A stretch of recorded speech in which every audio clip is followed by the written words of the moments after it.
Hello everybody, welcome to Aadya Preeti learning home.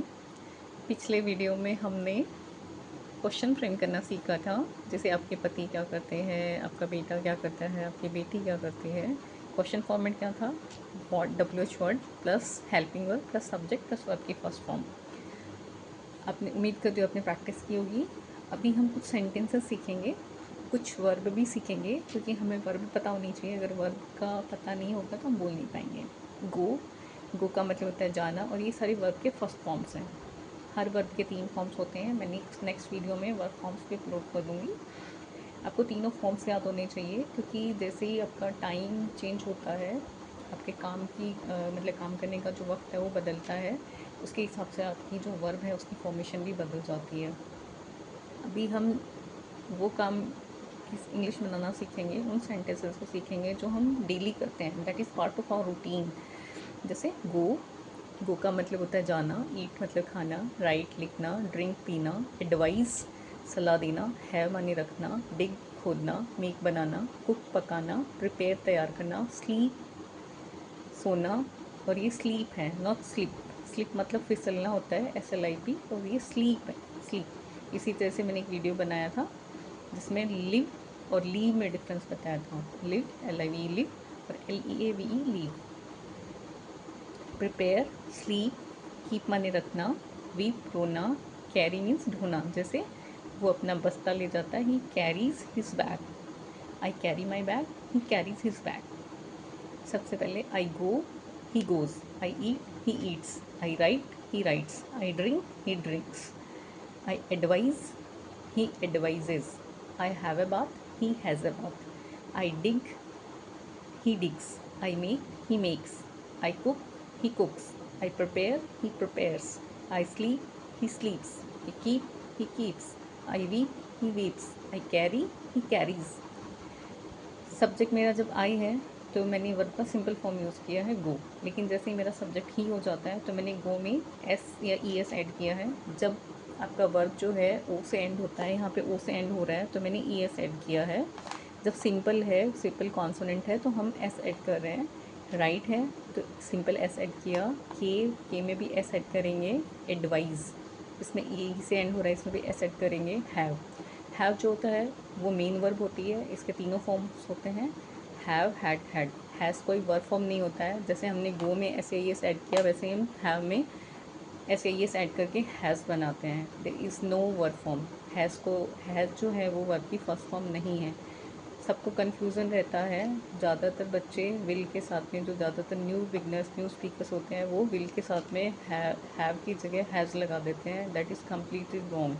आपको have के साथ में, जो विल है उसके साथ में हैव लगाना है, हैज़ नहीं लगाना। अब देखिए इनका नेगेटिव कैसे बनाएंगे। आई गो का बनेगा आई do not go, he goes का ही डजंट गो। जब आप नेगेटिव बना देंगे तो जब आपका सब्जेक्ट ही, शी या इट है तो आपको डज लगाना है, और जो मेन वर्ब है उसका एस या यस हटा देंगे और वो डू के साथ में ऐड कर देते हैं, तो उससे वो डज बन जाता है, और जो मेन वर्ब है वो अपने बेसिक फॉर्म में आ जाती है, यानी फर्स्ट फॉर्म में यूज़ होगी। He does not go, he eats, he does not eat. इस तरह से बनेगा। देखिए यहाँ पे लिस्ट बनाई हुई है, इसमें चेक कीजिए। Go, goes, eat, eats, write, writes, drink, drinks, advice, advises, have, has, dig, digs, make, makes, cook, cooks, prepare, prepares, sleep, sleeps, keep, keeps, weep, weeps, carry, carries, break, breaks, divide, divides. जब subject I, we, you, they है तो आपको use करना है I do not go, we do not go, they do not go, you do not go. लेकिन subject अगर ही, she, it है तो आपको बोलना है ही डजंट गो, या he does not go, she does not go, it does not go, Ram does not go, Shyam does not गो। आपको इस तरह से यूज़ करना है। आप ये प्रैक्टिस करेंगे, जितना प्रैक्टिस करेंगे आप उतना स्मूथली और परफेक्टली इंग्लिश बोल पाएंगे, क्योंकि जब तक प्रैक्टिस नहीं करेंगे तब तक आपकी जो टंग है वो फैमिलियर नहीं होगी। तो इस लिस्ट को मेरे पीछे प्रैक्टिस करें। डू नॉट गो सबसे पहले छोटे छोटे फ्रेजेस में करें। पहले go, goes, eat, eats, write, writes, drink, drinks, advice, advises, have, has, dig, digs, make, makes, cook, cooks, prepare, prepares, sleep, sleeps, keep, keeps, weep, weeps, carry, carries, break breaks, divide divides, इस तरह से practice करनी है। Then हमको sentence का negative part की practice करनी है। Do not go, does not go, do not eat, does not eat, do not right, does not right, do not drink, does not drink, do not advise, does not advise, does not advises, does not drinks नहीं बोलना है। जो पीछे गो ईट, देखिए जब आपने does लगाया तो गो ईट राइट इस तरह से आ रहा है, ना कि गोज ईट्स राइट्स। आप डिफरेंस देखिए, यहाँ पे गोज है, जैसे आपने डू लगाया, डू के साथ भी गो है, और डस के साथ भी यहाँ पे गो है, यहाँ गोज नहीं है।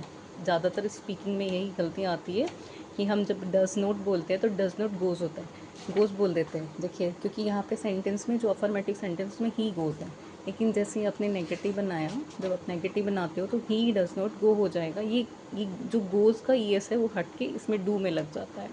Does not go, does not को शॉर्ट में डजन गो बोलते हैं, डू नॉट को शॉर्ट में डोंट बोलते हैं।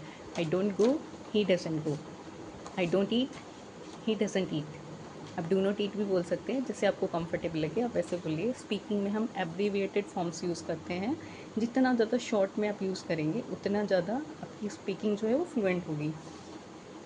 एक बार प्रैक्टिस करते हैं। Do not go, does not go, do not eat, does not eat, do not right, does not right, do not drink, does not drink, do not advise, does not advise, do not have, does not have, do not dig, does not dig, do not make, does not make, do not cook, does not cook, do not prepare, does not prepare,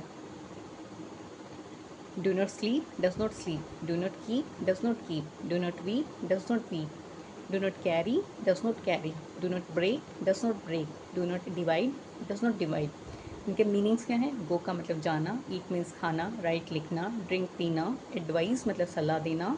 ये देखिए यहाँ पे advice में S आ रहा है, जब आप इसे एज ए वर्ब यूज़ करेंगे तो यहाँ पे एडवाइस लिखते हैं, और जब आप इसको एज ए नाउन यूज़ करेंगे तो यहाँ पे ADVIC हो जाएगा। जब आपको सी लिखा मिले तो आप ये समझ लेना वो नाउन फॉर्म है, यानी सलाह। और जब सलाह देने की बात आए तो आपको ऐसे यूज़ करना है, जैसे राम मुझे सलाह देता है, राम एडवाइजेज नहीं होगा, तो ये स्पेलिंग आएगी SES। और जब जैसे राम ने मुझे सलाह दी तो राम गिव मी एडवाइस, तो उसमें CE लिखेंगे, क्योंकि वर्ब आपने कौन सा यूज़ किया? गिव यूज़ किया। हैव का मतलब रखना होता है, जैसे मेरे पास एक पेन है, मेरे पास एक पेंसिल है, तो आई हैव ए पेंसिल भी होता है। और हैव का वर्ब एक इसका एक प्रॉपर फ्रेज़ है, जैसे नहाना को क्या बोलते हैं? Have a bath. तो आई हैव ए बाथ होगा, लेकिन जब सब्जेक्ट आपका राम शाम ही शी इट होगा तो आप हैज़ यूज़ करोगे। तो उम्मीद करती हूँ आपको इतना समझ में आया, आप इसकी प्रैक्टिस करेंगे।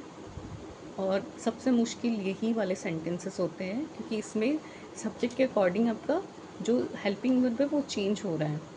और जो अफर्मेटिव सेंटेंस है, देखिए नॉर्मल जो सेंटेंस है इसमें कोई भी डू डज नहीं आ रहा है, लेकिन जब आप उसका नेगेटिव बनाते हैं और इंटरोगेटिव बना रहे हैं तो उसमें डू और डज इंसर्ट हो जाते हैं। बेसिक मिस्टेक्स क्या आते हैं? यहाँ पे हम क्या कर देते हैं? आई डिग इज गए, जब नेगेटिव बनाते तो आई इज़ नॉट डिग लिख देते हैं, नहीं, दैट इज़ रॉन्ग। जब आपके सेंटेंस में अगर इज़ MR क्लियर नहीं है, पैसिव के अलावा किसी में भी इज़ MR नहीं आता है नेगेटिव सेंटेंस में, जब तक कि वो अफर्मेटिव में ना हो। आपको ये अफर्मेटिव, नेगेटिव, इंट्रोगेटिव ये सारे वर्ड्स थोड़े भारी भारी लग रहे होंगे, लेकिन जब आप सेंटेंस की स्ट्रक्चर सीख जाएंगे तो आपको ये समझ में आने लग जाएगा, और आप फिर सेंटेंसेस को ईजिली फ्रेम कर पाएंगे। Thank you for watching. Stay tuned and learn more. Thank you.